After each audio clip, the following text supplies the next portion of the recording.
Assalamualaikum warahmatullahi wabarakatuh. Selamat pagi anak-anakku sekalian ya. Yang lalu kita sudah mempelajari tentang sel saraf, kemudian fungsi-fungsi bagian-bagian otak. Nah, sekarang kita akan mempelajari tentang gerak sadar dan gerak refleks. Nah, apa bedanya gerak sadar dan gerak refleks? Contohnya dulu, gerak sadar. Gerak sadar itu berarti gerak yang kita sadari. Contoh, kita sedang menulis, kemudian kita sedang berjalan, kita sedang membaca buku. Itu termasuk gerak sadar. Nah, berikutnya gerak refleks. Apa contohnya gerak refleks? Gerak refleks contohnya pada saat mata kita terkena debu. Apa yang terjadi dengan mata kita? Ya, secara refleks kelopak mata kita akan mengedip. Itu contoh gerak refleks. Nah, apa bedanya? Sekarang perhatikan di sini, apa bedanya gerak sadar dan gerak refleks? Kalau gerak sadar itu dikirimkan sinyal dari indera menuju ke otak, dikirimkan ke otak terlebih dahulu untuk kita proses, kita pikir. Ya, apa yang harus kita lakukan? Tapi kalau gerak refleks itu tidak melalui otak, tetapi langsung dijalankan oleh sumsum tulang belakang. Sehingga biasanya kalau gerak refleks itu langsung dieksekusi tanpa melalui kita pikir dulu, tanpa melalui otak atau tanpa kita pikirkan dulu. Ya. Nah, sekarang perhatikan bagian yang ada di layar ya, perhatikan. Gerak sadar diingat pertama kali melalui reseptor. Apa itu reseptor? Reseptor itu adalah panca indera yang pertama kali menerima rangsangan. Siapa itu panca indera? Ada apa saja? Ada kulit. Seluruh tubuh kita seluruh tubuh kita ditutupi oleh kulit, di mana kulit itu terdapat sel-sel saraf yang sangat peka terhadap panas, dingin, tekanan ataupun sentuhan. Berikutnya ada mata, yang lalu sudah kita pelajari itu ya. Mata itu sel sarafnya peka terhadap rangsangan berupa cahaya. Kemudian ada telinga. Sel saraf di telinga itu peka terhadap suara. Berikutnya ada hidung, sel saraf yang ada di hidung ini peka terhadap bau. Kemudian yang terakhir ada lidah. Ya, di situ ada sel-sel saraf yang sangat peka terhadap berbagai macam rasa, manis, asin, pahit dan manis, asin, pahit dan asam. Ya, itu adalah reseptor. Jadi reseptor ini yang pertama kali menerima rangsangan dari luar tubuh manusia.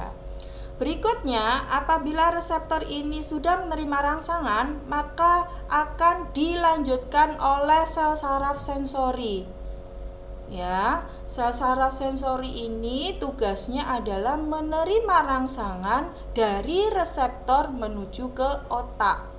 Tugasnya mengirimkan sinyal rangsangan tadi dari reseptor menuju ke otak untuk dikirim ke otak. Itu sel saraf sensori. Oke, berikutnya oleh otak diproses. Misalnya kita sedang memegang benda.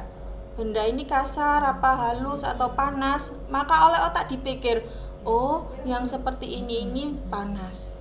Berarti melalui proses berpikir dulu di otak. Berikutnya, kalau kita memegang benda panas, ya misalnya, maka oleh otak dipikir tadi, oh ini panas. Maka oleh otak ini memerintahkan sel saraf motori, ya, sel saraf motori untuk menuju ke efektor, yaitu adalah otot. Otot itu ada di seluruh tubuh kita, terutama adalah sel otot lurik, ya, untuk menghindar. Begitu. Kalau kita memegang panas, maka otak kita memerintahkan untuk menghindar. Nah, yang mengirimkan perintah dari otak menuju ke otot itu adalah sel saraf motori. Begitu ya. Oke, lanjut. Berikutnya kita ke gerak refleks. Gerak refleks ya.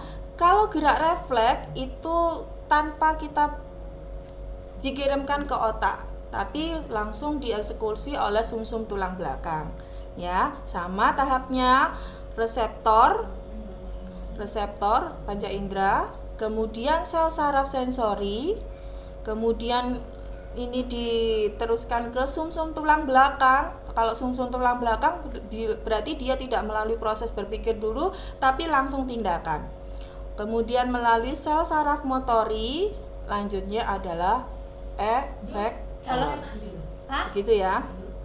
Oke, jadi perhatikan sama ya, hampir sama antara gerak sadar dan gerak refleks. Bedanya kalau gerak sadar itu melalui otak, kalau gerak refleks melalui sumsum tulang belakang.